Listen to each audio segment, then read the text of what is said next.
하나님께서 우리에게 주신 말씀 요한복음 12장 20절에서 26절까지의 말씀입니다. 하나님의 말씀을 제가 봉독하겠습니다. 명절에 예배하러 올라온 사람 중에 헬라인 몇이 있는데 그들이 갈릴리 벳세다 사람 빌립에게 가서 청하여 이르되 선생이여 우리가 예수를 배웠고자 하나이다 하니 빌립이 안드레에게 가서 말하고 안드레와 빌립이 예수께 가서 여쭈니 예수께서 대답하여 이르시되 인자가 영광을 얻을 때가 왔도다. 내가 진실로 진실로 너희에게 이르노니 한 알에 밀이 땅에 떨어져 죽지 아니하면 한 알 그대로 있고 죽으면 많은 열매를 맺느니라. 자기의 생명을 사랑하는 자는 잃어버릴 것이요 이 세상에서 자기의 생명을 미워하는 자는 영생하도록 보존하리라. 사람이 나를 섬기려면 나를 따르라. 나 있는 곳에 나를 섬기는 자도 거기 있으리니 사람이 나를 섬기면 내 아버지께서 그를 귀히 여기시리라. 아멘. 오늘은 사랑에 감격하라 라는 제목으로 은혜 나누기 원합니다. 몇 년 됐습니다. 그 영화 어벤져스 그 시리즈가 한국에서 특히 서울에서 영화 촬영을 한 적이 있습니다. 그 영화 촬영을 할 때 그 상암동에 있는 월드컵 축구 경기장 그리고 성산대교라고 이제 굉장히 붐비는 대교까지 그 네 군데의 교통을 다 막아버리고 영화 촬영을 했습니다. 할리우드 영화 하나 찍자고 인구 1000만이나 되는 그 서울이 그 대도시가 교통이 마비되는 일이 있었습니다. 그때 어떤 사람들은 구경하러 가기도 하고 어떤 사람은 사진 찍겠다라고 갔는데 사진 찍는 것도 못 찍게 해가지고 참 불만이 많았던 그런 일이 있었습니다. 근데 거기서 더 황당한 일은 뭐였냐면 그 일을 주관하는 그 서울시에서 이 영화 찍으면서 한국에서 쓴 그 촬영비의 10%를 정부에서 지원해 주겠다라고 이야기를 한 것입니다. 교통 통제까지 해주고 영화의 촬영비 지원까지 해준다라는 게 굉장히 좀 어이없는 일이죠. 근데 그 근거는 그 영화에 서울이 나오면은 관광 유발 효과가 진짜 몇백억 몇천억이 된다라는 것입니다. 물론 뭐 지나보니까 그렇지는 않죠. 그런데 그 일을 보면서 느낀 것은 무엇이냐 하면 세상이 참 광고에 목숨을 걸고 있다라는 것입니다. 자기에 대해서 홍보하고 자기를 과시하지 않으면 어느덧 무시해버리는 세상이라는 것입니다. 어떻게든 우리를 알려야 하고 가만히 있으면 아무것도 아닌 것처럼 무시당하는 세상. 만약에 우리가 TV에 나오고 TV에서 누구 우리를 뭐 인터뷰하겠다라고 하면 얼마나 우리가 부산을 떨까, 무슨 말을 할까, 또 옷은 무엇을 입을까, 머리는 어떻게 할까, 뭐 난리를 떨겠죠. 어떻게 보면 그렇게 자랑하는 문화 가운데 우리가 익숙한데 오늘 우리가 읽은 본문을 보게 되면 그렇게 자랑하기 딱 좋은 그런 때가 다가오고 있습니다. 예수님의 소문을 듣습니다. 그래서 저 멀리 헬라인들이 예수님을 찾아오게 되죠. 이제 그 유다 지역이라는 그 변방이고 어떻게 보면 별로 문화도 융성하지 못한 그 지역에서 이제 그 헬라 문화권, 그 당시에 정말 잘 나가고 제1의 문화라고 불리우는 헬라 문화권까지 예수님의 이름이 알려졌다라는 것이 얼마나 놀라운 것인지 사람들은 이 헬라인이 찾아온 걸 보고 기대하게 됩니다. 게다가 오늘 우리가 읽은 이 본문의 바로 이전에는 어떠한 대목이 있냐 하면 바로 예수님이 나귀를 타시고 엄청난 백성들의 환호 가운데 예루살렘에 입성하시는 장면이 바로 오늘 본문의 앞대목입니다. 이런 장면까지 제자들이 보고 헬라인까지 찾아오니까 제자들이 들뜨기 시작합니다. 야, 이거 드디어 뭔가 큰일이 벌어지는구나. 빌립이 먼저 헬라인을 만나고 그리고 안드레에게 가서 묻게 되죠. 참 재밌는 게 빌립은 항상 아무 생각이 없는 사람입니다. 일이 터지면 자기가 어찌할 바를 모르다가 안드레한테 가서 얘기를 하죠. 그 오병이어 사건에서도 예수님이 빌립을 시험해서 물어보시죠. 떡을 사서 어디서 떡을 사서 이 사람들 먹이겠느냐. 그러니까 빌립이 그냥 200데나리온의 떡이 부족할 것 같습니다. 대치기 않습니다. 그러니까 그 안드레가 그때 가가지고 이 아이가 있어 보리떡 5개하고 물고기 2마리가 있습니다 라고 이제 일을 해결해 줬죠. 오늘도 똑같이 이제 빌립이 헬라인이 딱 오니까 빌립에게 와서 이제 헬라인이 이렇게 얘기를 합니다. 선생이요, 우리가 예수님을 뵙고자 합니다. 빌립이 이제 대책이 안 쓰는 거죠. 마음은 막 기쁜데 어떻게 해야 될까? 그러니까 그 오병이어의 사건 때처럼 안드레한테 쪼르르 갑니다. 안드레가 무슨 생각이 있겠지. 22절에 보면 빌립이 안드레에게 가서 말하고 안드레와 빌립이 예수께 가서 여쭈니, 안드레하고 빌립이 예수님 앞에 나아가는 거죠. 그러면서 오병이어 때처럼 궁금한 마음이 생겼을 겁니다. 오병이어 때 안드레하고 빌립은 분명히 봤거든요.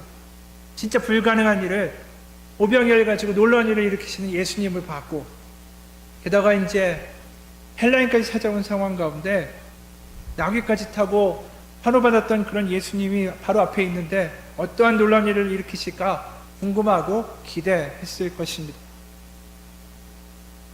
예루살렘 사람들이 분명히 이런 이야기를 하면서 예수님 환영했었죠. 호산나 찬송하리로다, 주의 이름으로 오시는 이 곧 이스라엘의 왕이시여. 그런 기대 가운데 이제 예수님의 입을 바라보고 있습니다. 바리새인들도 지금의 이 상황을 어떻게 묘사하냐면 12장 9절에 보면 바리새인들이 서로 말하되 볼지어다, 너희 하는 일이 쓸데없다. 보라, 온 세상이 그를 따르는도다 하니라. 온 세상이 예수님을 따르고 온 세상이 예수님께 관심을 두고 예수님의 입을 바라보고 있는 그때에 예수님이 엉뚱한 말을 하시기 시작합니다. 23절과 24절 보면 예수께서 대답하여 이르시되 인자가 영광을 얻을 때가 왔도다. 내가 진실로 진실로 너에게 이르노니 한 알의 밀이 땅에 떨어져 죽지 아니하면 한 알 그대로 있고 죽으면 많은 열매를 맺느니라. 기대했던 말씀이 전혀 아닙니다. 황당한 말씀이죠. 최소한 헬라인에게 하시는 말씀이라면 이것보다 훨씬 더 철학적이고 현학적이고 지식적이어야만 했습니다.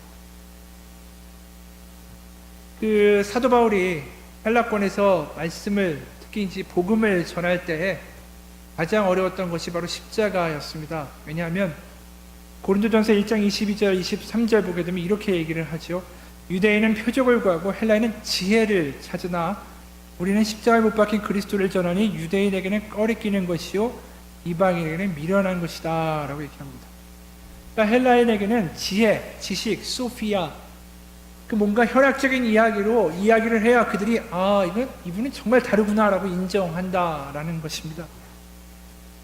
그런데 예수님이 온 세상이 예수님의 입만 바라보고 있는 그때에 십자가의 사건을 이야기하시죠. 그리고 그 이야기를 한 알의 밀이 땅에 떨어져 죽을 것이다, 그리고 열매를 맺기 위하여 죽을 것이다 라는 이야기를 하십니다. 충격적인 이야기일 뿐 아니라 왜 그 당시에 그렇게 헬라인 같은 문화의 중심지에 살던 사람들 앞에서 밀이라는 비유를 들어서 이야기하셨을까? 지식적인 이야기는 안 하셔도 최소한 촌스럽지는 않아야 하는가 라는 생각을 그들이 했을지도 모릅니다. 이 밀 하나의 비율은 마치 그 농부들이나 하는 그런 시시껄렁한 비유일 수도 있기 때문입니다. 오늘 본문은 그러게 우리에게 두 가지 분명한 사실을 알려주고 있습니다. 뭐냐면 바로 예수님이 그냥 십자가에 죽으셨다라는 게 그냥 단순한 명제가 아니라 보다 더 깊은 의미가 있다라는 것입니다. 그 첫 번째 의미는 무엇이냐면 바로 하늘의 미라를 이야기하시는 것처럼 예수님을 통해 바라보게 되는 하나님은 촌스러운 하나님일 수 있다라는 것입니다. 말을 듣기에 좀 불편할 수도 있습니다. 근데 하나님은 저 멀리 고상하게 앉아 계시기만 하실 분이 아니라는 것이죠.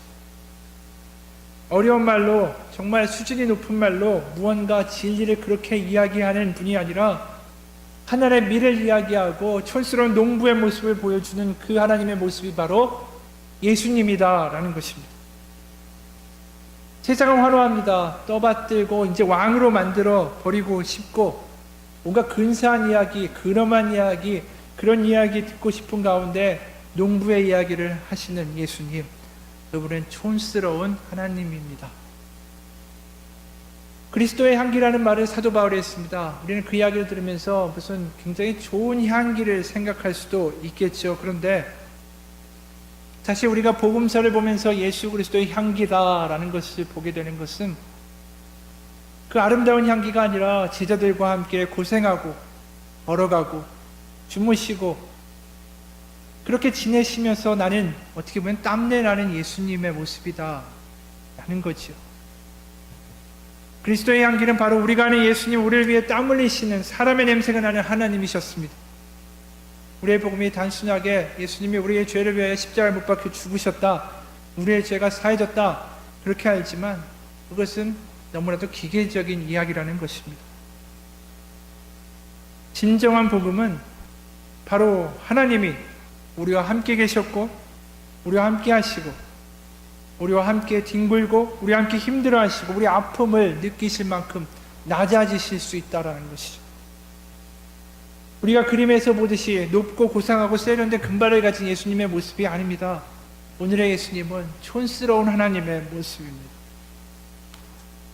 요한복음 13장을 보게 되면 예수님이 제자들의 발을 씻기시는 장면이 등장합니다. 제자들의 발을 씻기시는 예수님을 이렇게 이야기하죠. 4절부터 6절까지 제가 한번 봉독합니다. 저녁 잡수시던 자리에서 일어나 겉옷을 벗고 수건을 가져다가 허리에 두르시고 이에 대야에 물을 떠서 제자들의 발을 씻으시고 그 두르신 수건으로 닦기를 시작하여 시몬 베드로에게 이르시니 베드로가 이르되 주여 주께서 내 발을 씻으시나이까.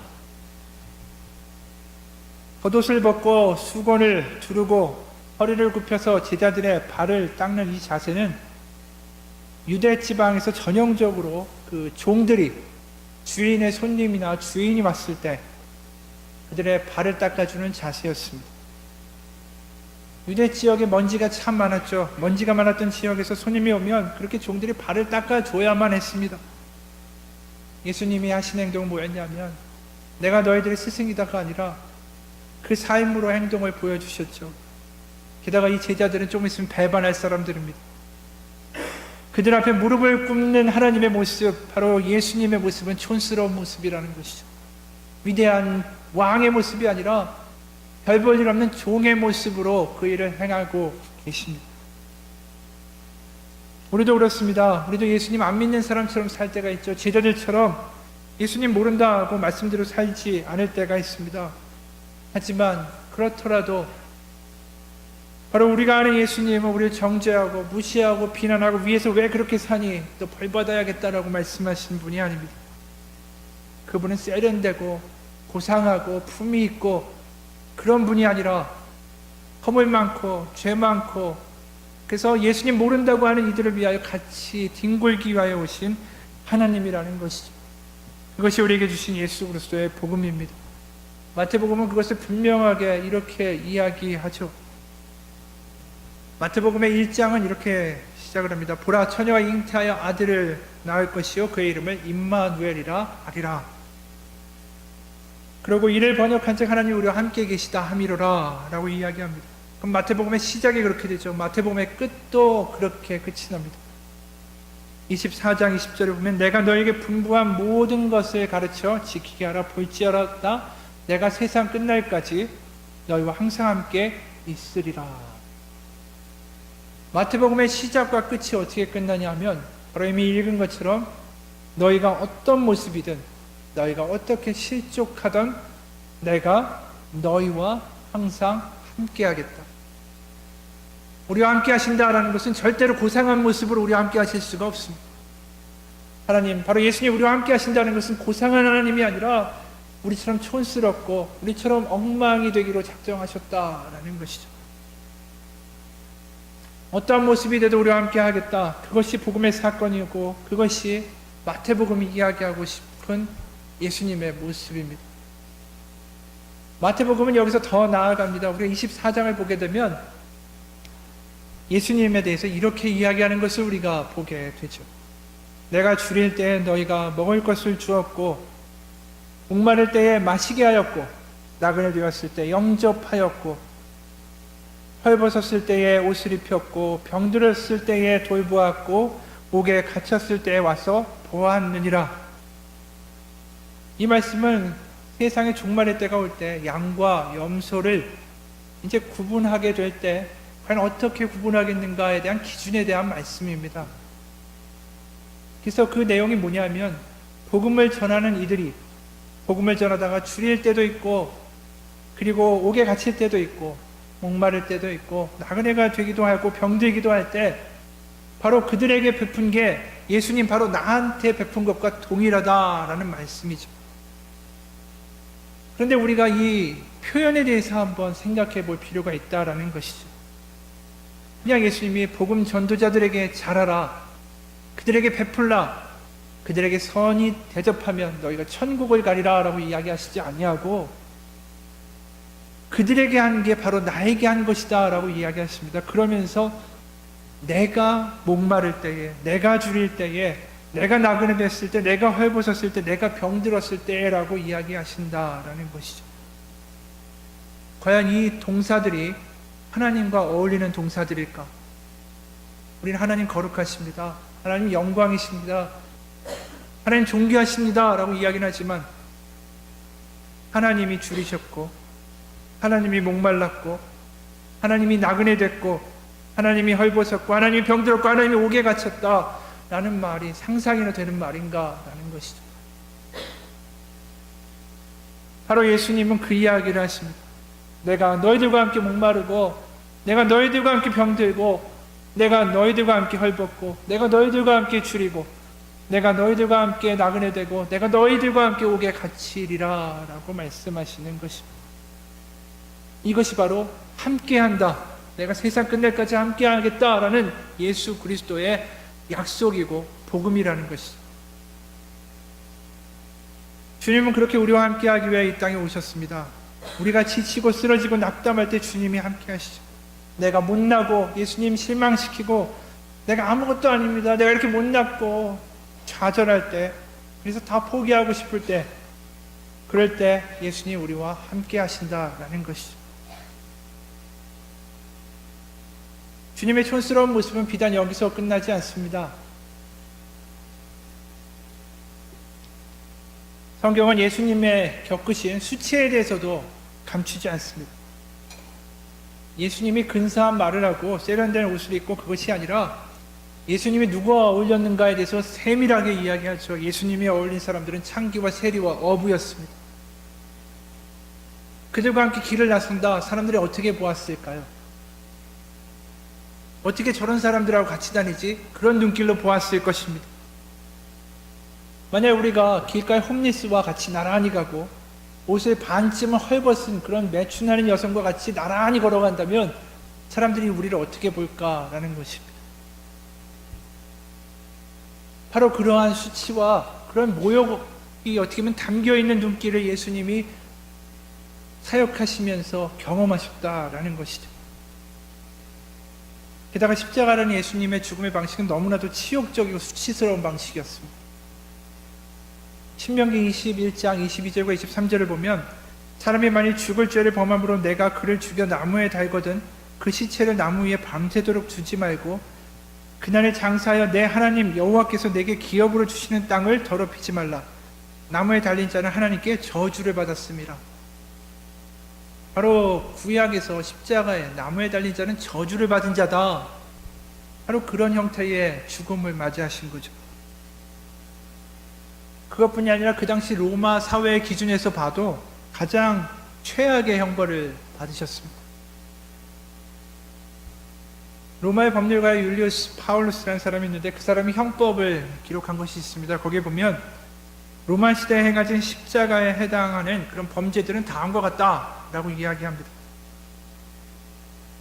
적에게 투항하는 자, 비밀누설자, 반역선동자, 살인자, 통치자에 대해서 불길한 예언하는 자, 야간에 음란한 행위를 하는 자, 마술을 행하는 자, 절박한 상황에서 변절한 자.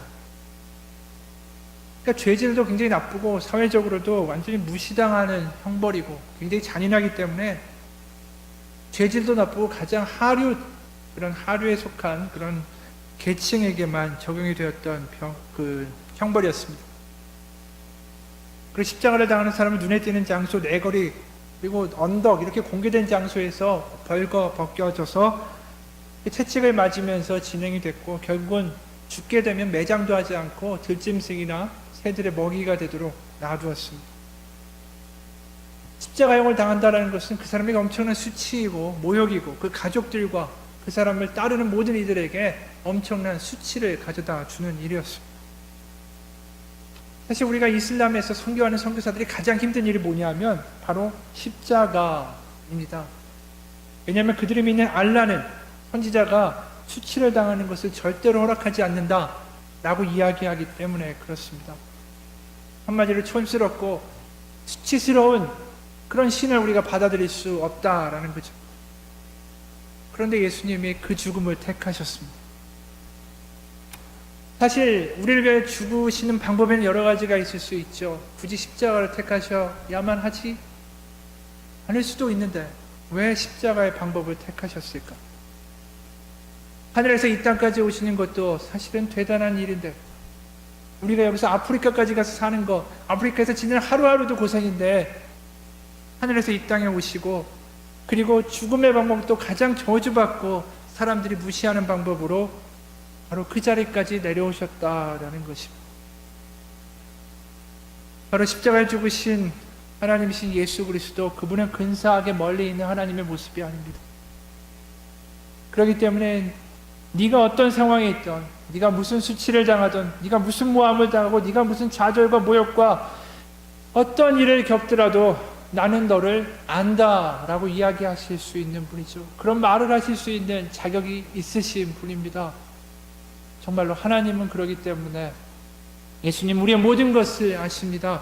그것이 바로 복음이고, 그렇게 촌스럽고 수치스러운 모습을 겪으신, 바로 감당하신 분, 그분이 예수님이다라는 거죠.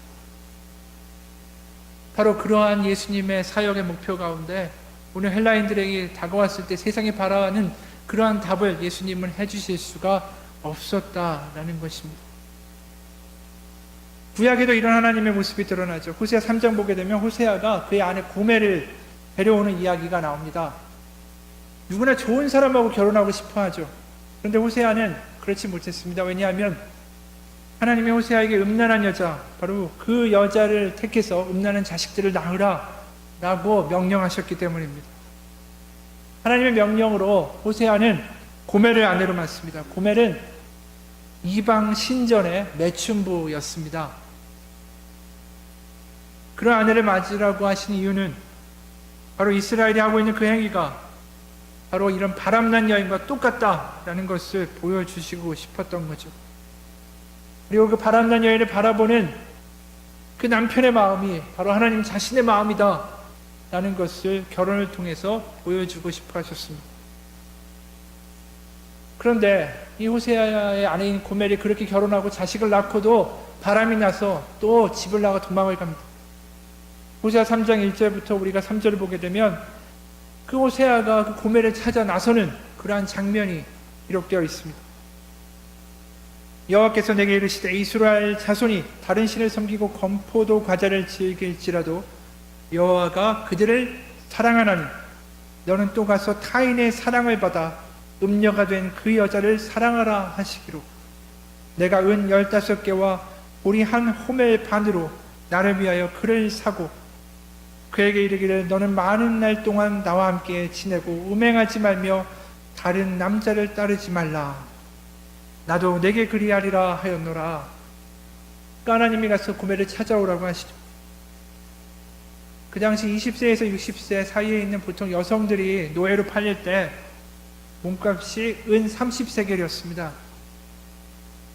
그런데 호세아에게 가지고 가라고 하나님이 명령하시는 금액은 은 15세겔이었죠.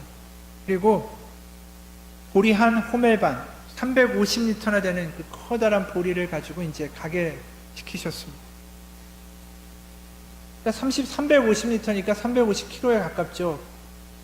어떻게 보면 그 나귀에 가득 실리게 됩니다. 아주 가득 실려서 나귀가 이렇게 키가 있으면 나귀만큼 더 올라가는 그 보리를 쌓아가지고 간 것이지. 그렇게 가득 보리를 싣고 은을 싣고 호세아가 고멜을 찾으러 길을 떠납니다. 고멜을 찾으러 가는 호세아가 무슨 생각을 했을까? 무엇을 느꼈을까? 사람들은 호세아가 그렇게 나귀에 가득 보리를 싣고 은을 싣고 가는 모습을 보면서 아마 이런 이야기 하지도 않았을까요? 대단한 장사하러 가나? 돈 좀 벌겠구만. 어디 큰일 하러 가나? 그런 호세아는 고멜을 찾을 때 그 모든 것들을 다 주고 돌아옵니다. 나귀에는 커다란 짐은 다 사라지고 거기에는 암당나귀라고 불리우는 고멜만이 앉아 있습니다. 당나귀가 힘이 겹도록 무겁게 한 호멜을 싣고 간 호세아는 당나귀 그 위에 호멜 대신에 고멜을 싣고 집에 돌아오는 길에 호세아는 무슨 생각을 했을까? 하나님의 마음이 그렇다라는 것입니다. 계속 실망하고 계속 터부어야 되고 계속 배반하는 그들을 사랑하고 사랑하기 때문에 상처 입었다라는 것이죠. 아니, 상처받기로 작정하고 사랑하는 모습이 바로 호세아의 모습입니다. 그게 24장에 나와 있는 예수님의 모습이죠. 내가 줄일 때 너희가 먹을 거 줬고, 내가 목마를 때가 있었고, 내가 회벗을 때가 있었고, 내가 옥에 갇힐 때가 있었고, 내가 너희와 함께 하였다. 바로 예수님의 모습이나 호세아서에 나와 있는 예수님의 모습은 근사한 하나님의 모습이 아니었습니다. 오늘 우리가 본문을 통해서 알게 되는 두 번째 사실이 있습니다. 바로 예수님은 우리와 함께 하기 위하여 오셨을 뿐 아니라 바로 그 하나님의 사랑에 우리가 감격하라고 이야기하신다라는 것이죠. 25절을 보면 자기의 생명을 사랑하는 자는 잃어버릴 것이요 이 세상에서 자기의 생명을 미워하는 자는 영생하도록 보존하리라. 사람이 나를 섬기려면 나를 따르라. 나 있는 곳에 나를 섬기는 자도 거기 있으리니 사람이 나를 섬기면 내 아버지께서 그를 귀히 여기시리라 라고 말씀하십니다. 그냥 표면적으로 보면 나를 따르라, 나를 섬기라, 그냥 그런 명령같이 보입니다. 하지만 그것은 절대로 그냥 순종을 강요하는 명령이 아닙니다. 그 앞에 나와 있는 사실을 우리는 알고 있습니다. 밀 하나가 땅에 떨어져 썩었다.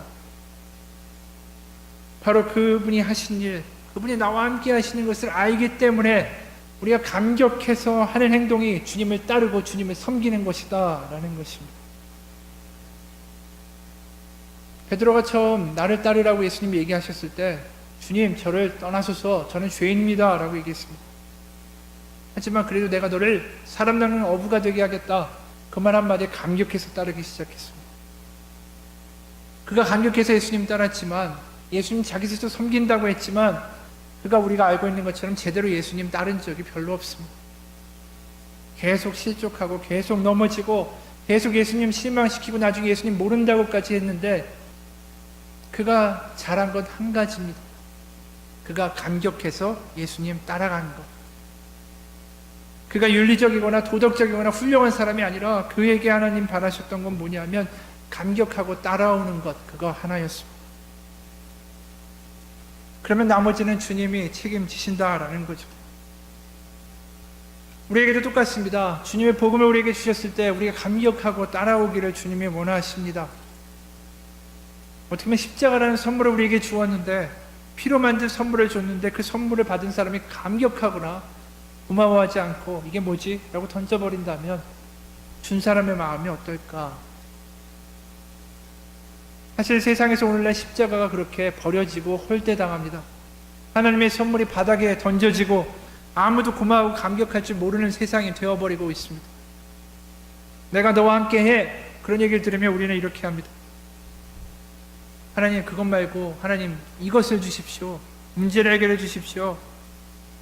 하나님, 나와 함께 하시는 걸 알겠는데 하나님 돈부터 해결해 주시면 안 될까요? 그게 우리의 모습이죠.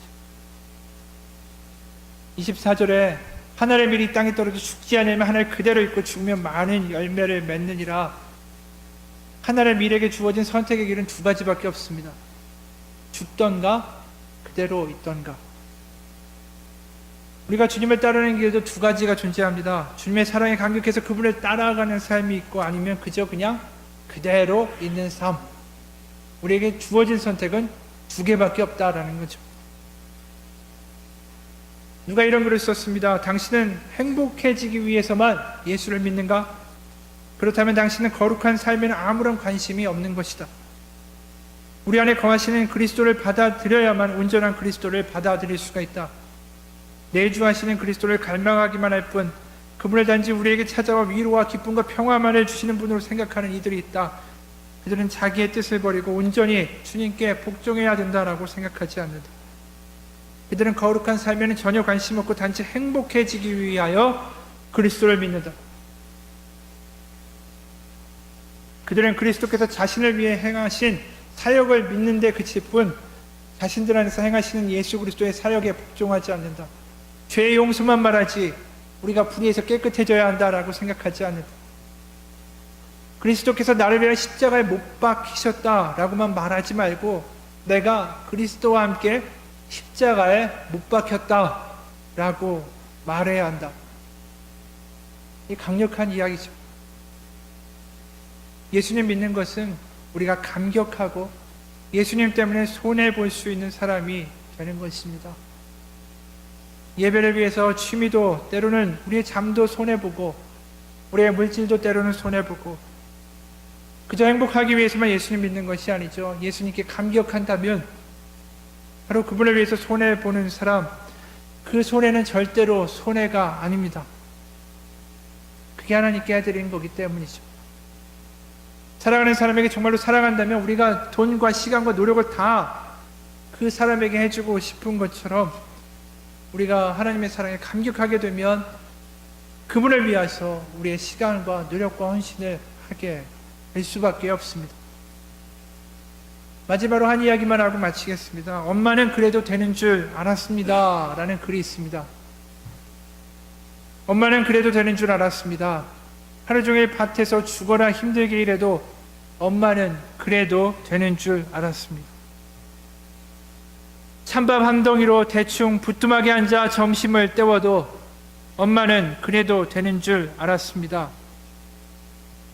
한겨울 냇물에서 맨손으로 빨래를 방망이질해도 엄마는 그래도 되는 줄 알았습니다. 배부르다, 생각 없다, 식구들 다 먹이고 굶어도 엄마는 그래도 되는 줄 알았습니다. 발뒤꿈치 다 해져 이불이 소리를 내도 엄마는 그래도 되는 줄 알았습니다. 손톱이 깎을 수조차 없이 닳고 문드러져도 엄마는 그래도 되는 줄 알았습니다. 아버지가 화내고 자식들이 속썩여도 끄떡없는 엄마는 그래도 되는 줄 알았습니다. 외할머니 보고 싶다, 외할머니 보고 싶다, 그것이 그냥 넋두리인 줄만 알았습니다. 한밤중 자다 깨어 방구석에서 한없이 소리 죽여 울던 엄마를 본 뒤에 엄마는 그러면 안 되는 것이었습니다. 어머니의 사랑이 끝이 없습니다. 그러나 그것을 어릴 때는 잘 모릅니다. 부모님 우리한테 해주는 거 당연한 걸로 압니다. 그것이 당연한 것이라고 생각했습니다. 어릴 적에 잘 몰랐습니다. 그것이 마찬가지라는 거죠. 우리는 하나님이 그래도 되는 줄 압니다. 항상 나를 기다려주는 분으로 압니다. 그분의 사랑도 당연하게 여깁니다. 그분의 사랑과 열정과 그분의 십자가의 죽음 다 습관적으로 여깁니다. 그러나 하나님은 그러면 안 되는 거였습니다. 자신의 독생자의 고생과 죽음을 외면하신 하나님, 그분은 보잘것없는 나를 위해 그러지 않아도 되는 거였습니다. 우리가 해야 될 것은 뭐냐 하면 바로 감격입니다. 고마워할 줄 알고 감사해야 할 줄 아는 것, 바로 예수님께 감동하는 것, 우리에게 요구하시는 것을 그냥 믿는다 말하는 것이 아니라 하나님, 바로 예수님께 감격하는 것, 그것이 진짜입니다. 같이 기도하겠습니다. 하나님 아버지, 우리가 믿는 예수님은 그냥 예수님이 아닙니다. 우리가 믿는 예수님은 진짜입니다. 진짜이기 때문에 우리가 이 자리에 나왔고 이 시간에 예배하고 이 시간에 헌금하고 이 시간에 하나님 앞에 엎드립니다. 예수님이 우리에게 하신 일, 그리고 끝까지 우리와 함께 하시기 위하여 고생하시고 지금도 실망하시고 하지만 끝까지 손 내미시는 바로 예수님의 사랑을 알기 원합니다. 감격하기 원하고 다시 신앙의 생활을 회복하기 원하고 첫사랑을 회복하며 감격하며 신앙생활하기 원합니다. 습관이 아니라 진짜를 가지고 열정을 가지고 우리의 노년의 삶을 살아내어 하나님과 함께 감격하는 감독의 삶으로 이 땅을 마무리하게 하여 주옵소서. 예수 그리스도 이름 받들어 기도합니다. 아멘.